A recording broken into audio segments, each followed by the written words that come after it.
जय हिंद दोस्तों। आज आपका एसएससी स्टेनो डिक्टेशन श्रृंखला का 10वां डिक्टेशन है। अगर आपको इससे कुछ बेनिफिट हो रहा हो तो आप अपने दोस्तों को ये डिक्टेशन शेयर कीजिए। इस वीडियो को लाइक कीजिए और कमेंट करके हमें बताइए कि आपको ये डिक्टेशन कैसा लगा। Dictation start. अध्यक्ष महोदय, इस राष्ट्र की अत्यंत निर्धन जनता जो हम लोगों से उम्मीद करती है, चाहे वह किसान हो, चाहे वह बेरोजगार हो, चाहे वह पढ़ा लिखा व्यक्ति हो, उसे बुनियादी ज़रूरत की चीज़ें आसानी से उचित दाम पर मिलें। हमारे सामने सवाल यह आता है कि देश की जो आर्थिक नीतियां हैं वे किस प्रकार से हमारी गरीबी की रेखा के नीचे रहने वाले लोगों की मदद करेगी। माननीय वित्त मंत्री महोदय, मैं आपके सामने यह बात इसलिए कह रहा हूं कि जब आपने अपना बजट रखा था उस समय भी, और जब प्रधानमंत्री जी ने इस सदन में वक्तव्य दिया था उस समय भी यह कहा गया था कि जब तक इस देश के अंदर कृषि उत्पाद में सकल घरेलू उतना नहीं बढ़ेगा तब तक इस देश के अंदर उन्नति संभव नहीं है। हम सभी इस बात को जानते और मानते हैं कि इस देश के अंदर कृषि उत्पाद नहीं बढ़ेगा तब तक यह महंगाई कम नहीं हो सकती। कृषि पर आधारित जो लोग हैं, जिनकी जीविका इसी से चलती है, उनके जीवन के सपने तो कभी पूरे नहीं हो सकते।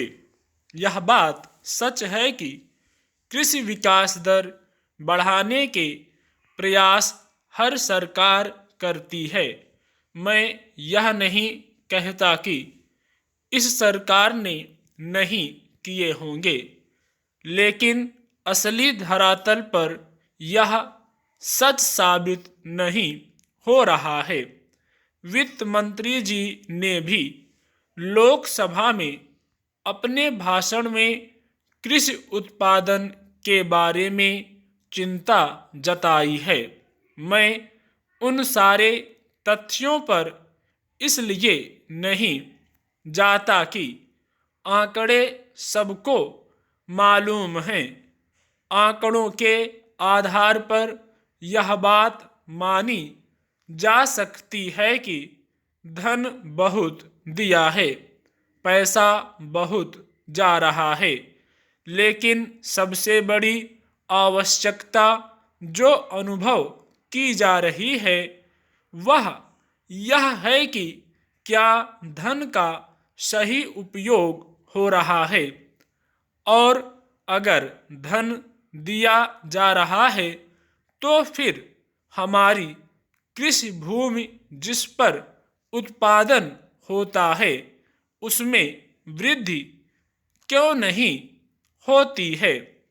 सिंचाई क्षेत्र में पैसा जाता है तो फिर सिंचित क्षेत्र क्यों नहीं बढ़ता है, और जब राज्य सरकार और केंद्र मिलकर किसानों के पास अपना पैसा भिजवा रही है तो किसान आत्महत्या करने पर क्यों उतारू हैं। ये सवाल हमारे सामने हैं। क्या उनके ऊपर कर्ज का बोझ नहीं है? क्या वे अपने उत्पाद का सही मूल्य प्राप्त कर रहे हैं? अगर हम इन बातों पर विचार करेंगे तो हमारे सामने स्थिति स्पष्ट हो सकेगी। आप मानते हैं कि कीमतों में कमी हुई है, तो यह आपका भ्रम है और यह उसकी गलती है। सरकार इस बात को मानती है और जैसा मैं पढ़ता रहता हूँ कि इसकी भी चिंता है कि वास्तव में उपभोक्ता सामग्री जो एक साधारण आदमी के काम में आने वाली चीज है, चाहे वह आटा हो, गेहूं हो, चावल हो, दाल हो, यहाँ तक कि प्याज टमाटर कहाँ गायब हो गया। और अगर टमाटर गायब हो गया तो आलू कहाँ चला गया, फिर दालें कहाँ चली गईं।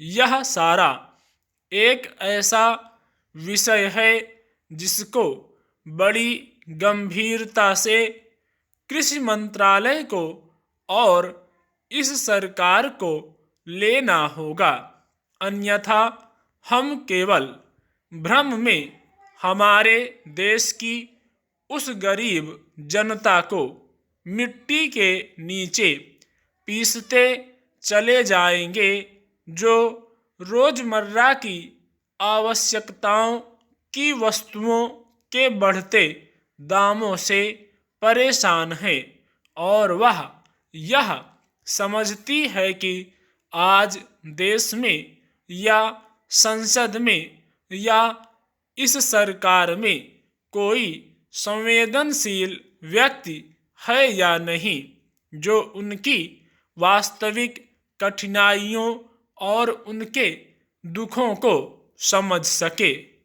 उसको ऐसी सरकार चाहिए जो उसकी कठिनाइयां हैं वह उनका समाधान कर दे। आम आदमी आंकड़ों में पढ़ना नहीं चाहता है।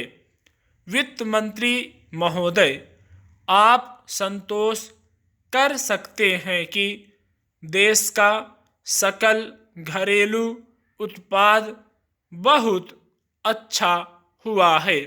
आपने जो सफलता प्राप्त की है, हम भी उसकी आलोचना नहीं कर सकते हैं। यह अच्छी बात है कि आपने कुछ अच्छे काम किए हैं, उसके बारे में हमारा आपसे कोई विरोध नहीं है।